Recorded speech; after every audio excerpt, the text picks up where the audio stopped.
এই চাঁদাবাজি, এই লুটতরাজ করার জন্য আমার এই যাত্রাবাড়িতে 50-এর অধিক ভাই বোন শহীদ হয় নাই। আপনারা কার্ডের রাজনীতি করতে চাইলে জনগণকে বিদ্যুতের কার্ড দেন। আপনারা কার্ডের রাজনীতি করতে চাইলে আমার মা বোনদেরকে গ্যাসের কার্ড দেন।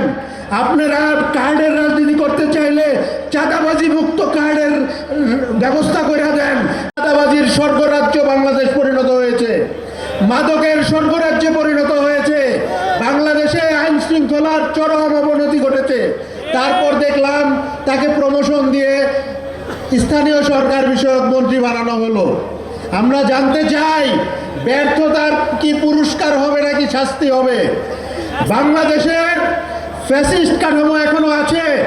বাংলাদেশে যেই ধরনের পেশি শক্তির রাজনীতি, যেই ধরনের চাঁদা নির্ভর রাজনীতি এখনো আছে।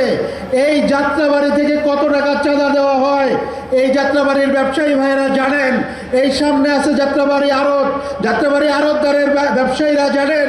এইখানে বাস স্ট্যান্ডের ভাইয়েরা জানেন, মার্কেটের ভাইয়েরা জানেন যে কত টাকা তাদের চাঁদা দিতে হয়। এই চাঁদাবাজি, এই লুটতরাজ করার জন্য আমার এই যাত্রাবাড়িতে 50-এর অধিক ভাই বোন শহীদ হয় নাই। আমার ভাইয়েরা জীবন দিয়েছিলেন একটা নতুন বাংলাদেশের স্বপ্নে।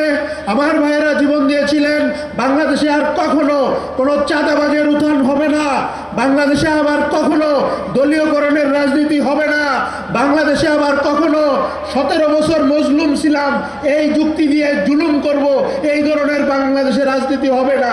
এই জন্যই বাংলাদেশে একটা গণ অভ্যুত্থান হয়েছে। বাংলাদেশের এই গণ অভ্যুত্থানের পরে আমরা দেখলাম একটা নতুন বয়ান যে আমরা 17 বছর মজলুম ছিলাম, এই জন্য এখন আমরা যা ইচ্ছা তা করব।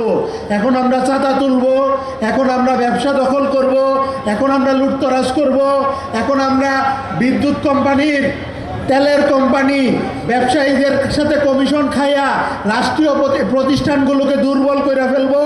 বাংলাদেশে তেল থাকবে না, গ্যাস থাকবে না, বিদ্যুৎ থাকবে না, কিন্তু আমরা রাজকীয় আসনে বসে থাকবো। ওই ধরনের যে মানসিকতা, এই মানসিকতাকে কবর দিয়ে বাংলাদেশে একটা গণঅভ্যুত্থান হয়েছে। কেউ যদি মনে করে ওই কবরের ভূত আবার বাংলাদেশে জাগিয়ে তুলবে, তাহলে তিনি বোকার স্বর্গে বসবাস করছেন।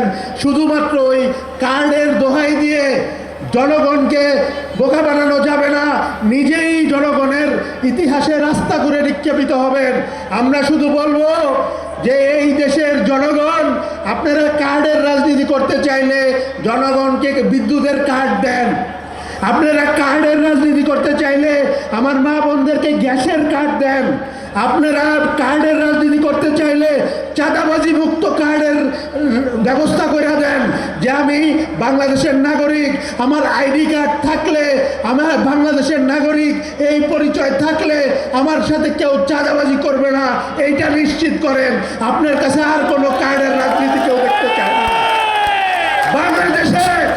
বাংলাদেশ একটা সুন্দর সমৃদ্ধ বাংলাদেশ হইতে হবে। এই কথা বইলে আপনি বাংলাদেশে আসছেন ছাত্র জনতার রক্তের উপর দিয়ে। 17 বছর আপনি বাংলাদেশে ঢুকতে পারেন নাই মানবিক কারণে। আমরা আপনার প্রতি শ্রদ্ধাশীল, সহানুভূতিশীল, কারণ আপনিও জুলুমের শিকার হয়েছেন। কিন্তু 17 বছর জুলুমের শিকার হয়ে আপনি যদি নতুন করে জুলুম করতে চান, মানুষ কোনো জালিমের দ্বারাও জুলুমের শিকার হইতে চায় না, কোনো মজলুমের দ্বারাও আর জুলুমের শিকার হইতে চায় না।